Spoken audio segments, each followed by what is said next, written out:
Ada seorang gadis bernama Rosella Aina baru saja tiba di rumahnya yang sederhana. Dia membuka pintu gerbang yang catnya sudah mengelupas itu, lalu masuk ke dalam rumah tanpa mengetuk pintu terlebih dahulu karena pintu itu sudah terbuka. Dia yakin rumahnya baru saja kedatangan tamu. Sesaat gadis itu tersenyum, namun senyumnya hilang saat melihat ibunya menangis sambil meluk ayahnya. Aina langsung berpikir apa penyebab ibunya menangis. Dia kemudian bergegas mendekati mereka berdua. "Apa yang terjadi, Bu? Mengapa ibu menangis? Apa ayah sedang sakit lagi?" tanya Aina dengan khawatir. Pikirannya hanya terfokus pada itu karena ayahnya telah sakit selama 5 bulan terakhir dan sering masuk rumah sakit. Kedua orang tua Aina terlihat sedih dan lemah. "Maafkan ayah, Aina," jawab Bagaskara dengan suara pelan. Kata-kata itu membuat Aina merasa tidak nyaman. Ayah dan ibu juga tidak setuju, Aina. Tapi Tuan Eran tidak memperdulikan itu. "Baik kamu setuju atau tidak, kamu harus menikah dengannya. Dia bahkan mengancam akan menjemputmu jika kamu tidak segera datang," kata Dina dengan perasaan sedih. Dina bersumpah akan melakukan apapun untuk melunasi hutang-hutangnya. Namun, Eran tidak bisa ditolak. Dia menginginkan Aina sebagai istrinya. Air mata Aina langsung mengalir. Dia tidak tahu harus berbuat apa. Dia yakin bahwa kedua orang tuanya juga akan terkena dampaknya. Satu-satunya yang bisa dia lakukan adalah pasrah. Akhirnya, hari pernikahan itu pun tiba, tetapi tidak ada kebahagiaan yang ada dalam hati Aina. Pernikahan ini penuh paksaan dan membuat hatinya tersiksa. Bagaimana mungkin dia bisa tersenyum ketika pria yang berdiri di sampingnya bukanlah sosok yang ada dalam daftar mimpinya? Pria paruh baya itu lebih pantas menjadi ayah Aina daripada suaminya. Eran memiliki usia yang tidak jauh berbeda dengan Bagaskara. Melihat Aina yang sering terdiam membuat Eran merasa tidak nyaman. Dia meraih erat pergelangan tangan Aina, membuat gadis itu menoleh. Wajah Aina terlihat sangat sedih. Namun, Eran tidak peduli dengan perasaannya. "Senyumlah di depan semua orang, atau aku akan melakukan sesuatu yang membuatmu menyesal," ancam Eran dengan berbisik, membuat Aina gemetar. Aina hanya bisa patuh dan mengangguk, menahan air matanya yang hampir jatuh.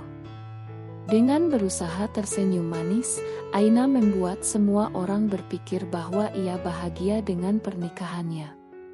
Namun tiba-tiba mata Aina menangkap bayangan yang membuatnya mengerutkan dahi. Aina ingin memastikan, tetapi tiba-tiba Eran dengan cepat menggenggam pergelangan tangan Aina. "Tunjukkan senyummu seperti tadi, kita akan mengambil foto." Sekali lagi, Aina hanya bisa menganggukkan kepala. Setelah pesta pernikahan itu selesai, Eran berencana untuk membawa Aina pulang ke rumah utama. Namun, sebelum itu Aina meminta Eran untuk menemui kedua orang tuanya. "Aku kasih 5 menit saja, setelah itu kamu harus sudah di mobil." "Aku nggak suka nunggu," tegas Eran dengan wajah datar. Setelah itu, Eran kembali melangkah menuju mobilnya. Sementara itu, Aina langsung berlari ke arah Dina dan Bagaskara karena dia nggak punya banyak waktu untuk sekadar ngobrol dengan kedua orang tuanya itu. Melihat Aina datang terburu-buru, Dina langsung menghentikan langkah Aina. "Ada apa, Nak? Kenapa kamu terlihat terburu-buru begitu?" Aina tersenyum, dan tanpa disadari, air matanya mulai mengalir. Tapi Aina cepat-cepat menghapusnya. Dia nggak mau membuat Dina dan Bagaskara sedih lagi. "Mulai malam ini, aku akan tinggal di rumah Tuan Eran. Jadi, ibu dan bapak nggak perlu khawatirin aku. Aku akan baik-baik aja di sana, jawab Aina berusaha terlihat kuat. Padahal, dia tahu kedua orang tuanya merasa sedih. Dina langsung memeluk Aina, sedangkan Bagaskara hanya bisa mengusap pundak putrinya. Maafin kami, Aina. Kami bener-bener gak bisa berbuat apa-apa. Karena kamu harus menanggung semua ini, ujar Dina sambil menangis. Sudahlah, Bu. Semua udah terjadi. Aku juga berusaha ikhlas. Jadi, ibu dan bapak, doain aja aku. Biar aku jadi istri yang baik buat Tuan Eran, balas Aina.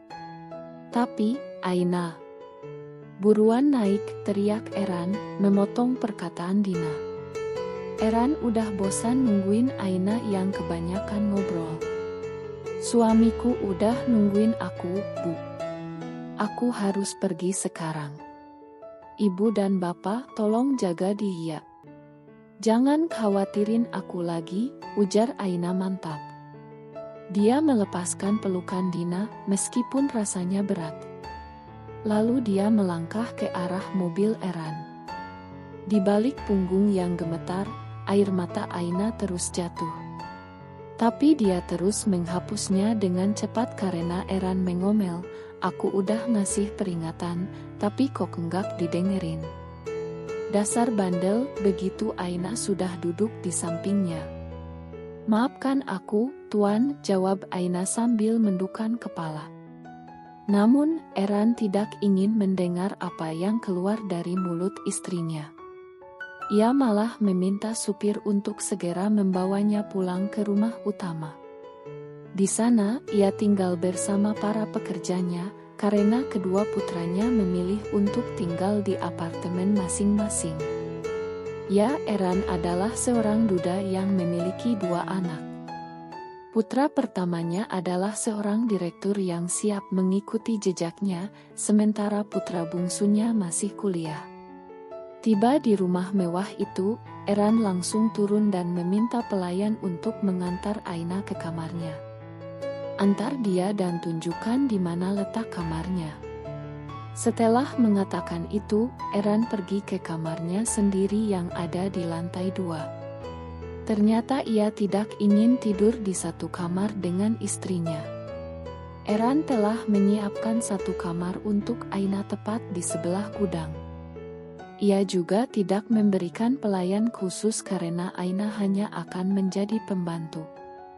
Jadi, ia tidak perlu mengeluarkan uang setiap bulan untuk membayar Aina.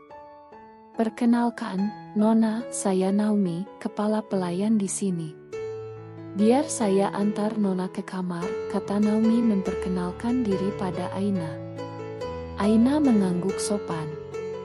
Saya Aina, Bi, kata Aina sambil mengikuti Naomi menyusuri rumah megah itu. Semua barang di rumah ini terlihat mahal, membuat Aina merasa sangat kecil. Tidak lama kemudian, keduanya sampai di sebuah ruangan yang pintunya masih tertutup. Aina merasa heran karena merasa tidak mungkin itu adalah kamar Eran. Ini kamar Anda, Nona. Di dalam lemari sudah ada baju ganti dan perlengkapan mandi. Jika ada yang kurang, tinggal tanyakan pada saya. Saya ada di dapur, kata Naomi dengan ramah. Terima kasih, Bi.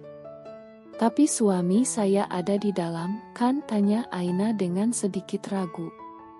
Maaf, Nona, Tuan hanya menempati kamar utama di lantai 2, jawab Naomi dengan jujur. Aina langsung mengernyitkan keningnya, apa maksudnya? Apakah kita akan tidur terpisah? Oh, baiklah, kalau begitu saya masuk dulu ya, Bi. Saya sudah sangat gerah, kata Aina. Iya, Nona. Setelah Naomi pergi, Aina langsung membuka pintu kamarnya. Dan seperti yang dikatakan Naomi, Eran tidak ada di sana membuat Aina merasa lega. Ia segera masuk dan duduk di ranjang. Kamar ini terlihat sederhana, dan ia masih belum mengerti mengapa Eran melakukan semua ini padanya. Tiba-tiba pintu kamar Aina terbuka lagi, dan muncul Eran dengan handuk kimono melilit tubuhnya. Aina sangat terkejut dan langsung duduk tegak. Eran tersenyum sinis. Apa yang kamu pikirkan? Kamu pikir aku akan memperlakukanmu seperti seorang ratu?" Pria itu mendekati Aina dan tiba-tiba mencengkram rahangnya, sehingga wajah gadis itu terangkat. "Jangan merasa sombong, ingatlah bahwa aku tidak akan menyentuh gadis desa sepertimu," Eran berkata dengan kasar. Aina merasakan terkejut dan rasa sakit dari cengkraman Eran. Air matanya hampir jatuh, tetapi ia mencoba untuk tetap tegar. Ia merasakan bahwa hidupnya seperti akan menjadi neraka.